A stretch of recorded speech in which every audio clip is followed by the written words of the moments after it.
So I just gotta say, what the heck is up with the random cover page requests that some of these fans be asking for? Like, the latest one, they want Sanji to braid a catfish's whiskers. I'm like, what? So I compiled an interesting list on what could potentially be the next fan request for the One Piece cover pages. Number 1, Luffy shitting in a whale's blowhole. Like, oh my gosh, just think about the possibilities.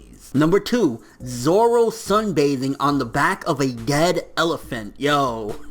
Number 3, since we're going, with the whole Owner Zeff stuff lately, let's get Owner Zeff naked apron in the Sahara Desert. Like, yo, it'll throw back to Alabasta. We got Owner Zeff in there. It all works. Number 4, Nami on 42nd Street wearing a Pikachu thong. Like, okay, I probably wouldn't mind seeing that, to be honest with you. And number 5, Jinbei smuggling cocaine while wearing a belly shirt and fishnet stockings on Christmas Eve. Am I right though? Like, isn't that a legit ass request? Alright, let's jump into the chapter. So one of the things about this chapter is Oda took something that is a funny anime trope, the whole, you eat and you get fat, especially in One Piece with Luffy. That's always been like a little trope there, but he took it and actually made it a creative plot point, because like in the fight against Cracker, like honestly, I didn't think that Luffy stood a smither of a chance against this dude. Like ever since we saw that he went gear fourth and still really couldn't do too much, I was like, okay, like, this is no way Luffy's gonna have to have some ace in the hole or whatever. But the amount of strategy that went into this, and the fact that it was even explained, one of the biggest complaints that people had with the last chapter,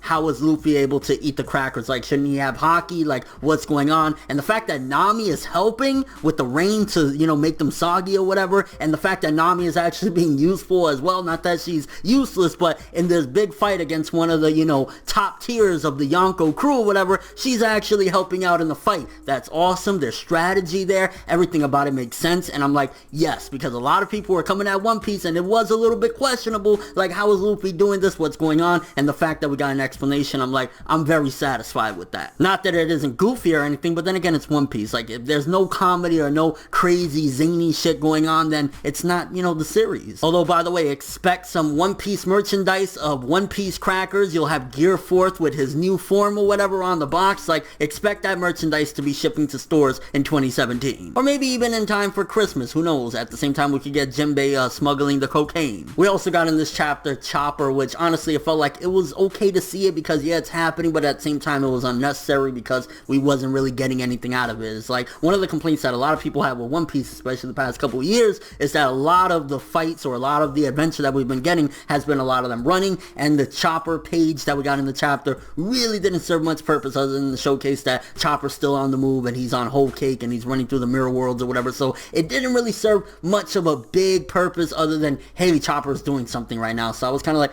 yeah, we could have probably got another page of the Luffy and Cracker stuff, or even more Sanji. And speaking of Sanji, I feel as though there's going to be some sort of plot point later on down the road that goes back to the whole face mask thing. Maybe he's going to get into a fight and it's going to come off and the guy's going to think, oh, I wounded you really badly, not realizing that he already had those wounds to begin with. Because if I'm correct, it was showcasing that the mask doesn't get rid of anything. It just kind of like is a hiding thing, or is like, it covers up what's going on, but in actuality the pain is still there and the bruising should still be there as well. So I think that's going to be addressed a little bit later on with whatever goes down with Sanji. And even though Raiju or Reiju, but a lot of people are saying it's not Raiju, it's Reiju, because it's R-E-I-J-U, I believe. So Reiju, whatever. Even though she's an awesome sister and like, she really didn't want to go through with a lot of the jokes and a lot of the pain that Sanji went through, she said, yo, this is pretty much the extent of the help I can give you. After this, I really can't do much more for you. So she's putting her ass out on the line, but she gotta, at the end of the day, take a stand as well, because if they catch her like being nice to Sanji, they're gonna treat her like shit and she's gonna go, down the rabbit hole of hell. Which, to be honest with you, by the end of all this, I expect that they're gonna find out that this entire time she really wasn't down with their BS and something big is gonna go down. Although, to be fair, I do think that Yonji probably, if he's not that dumb, has a suspicion as to, well, why did she help Luffy back then? What's going on there? So they might have an inkling of like, she's not completely down for the cause. And one of the things that a lot of people thought was gonna be that it was Sanji's mother, which she did,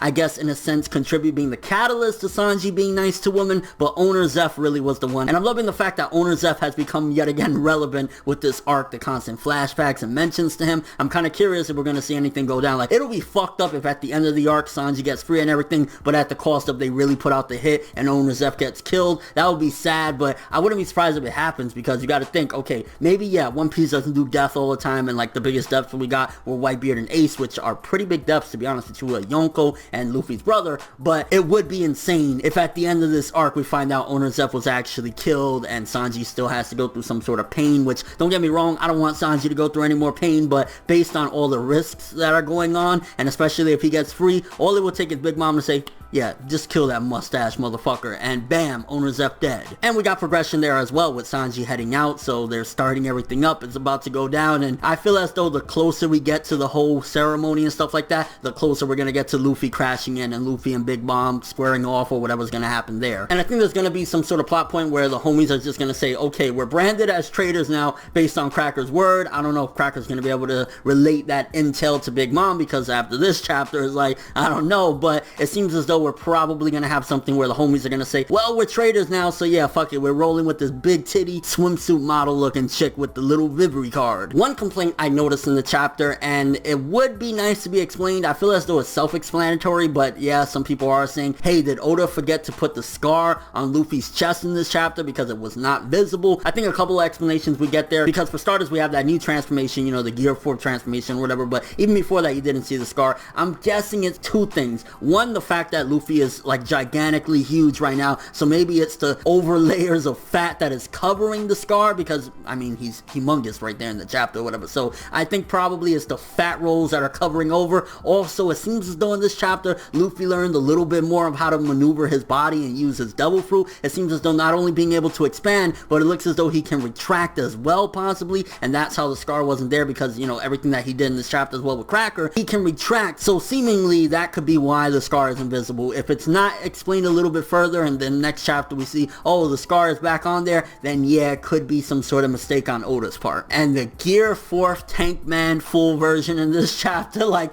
it's funny, but at the same time very strategic. And again, the fact that Oda took an anime trope, something that's been a trope in One Piece for a while, and used it as a plot point, that's awesome. And honestly, the fight with Luffy and Cracker wasn't the most epic in the world. A lot of it was kind of funny, but it was strategic. It wasn't BS. There was no BS to be seen. So overall, the chapter, very good stuff. Honestly, the fight with Luffy and Cracker, it came out that it wasn't anything that was stupid, and it was explained very well. So I want to say that this chapter, very good stuff, 8.5 out of 10. Luffy defeating Cracker with a smart way. Also, Nami being useful. The stuff with Sanji finding out about owner Zeff. And yeah, chapter, very good stuff. That cannonball though, just saying. But let me know what you guys think. How did you feel about the ending, the finale of Luffy versus Cracker? Did you like it? Did you hate it? What did you think about the new Gear 4th Tank Man full version? Were you disappointed? Did you think it was cool? Again, I felt it was very One Piece. That's the best way to put it. It was very One Piece, very wacky, but again, the fact that there's no plot holes there as far as like the fight and as far as the explanation on how he was eating the cookies and stuff like that,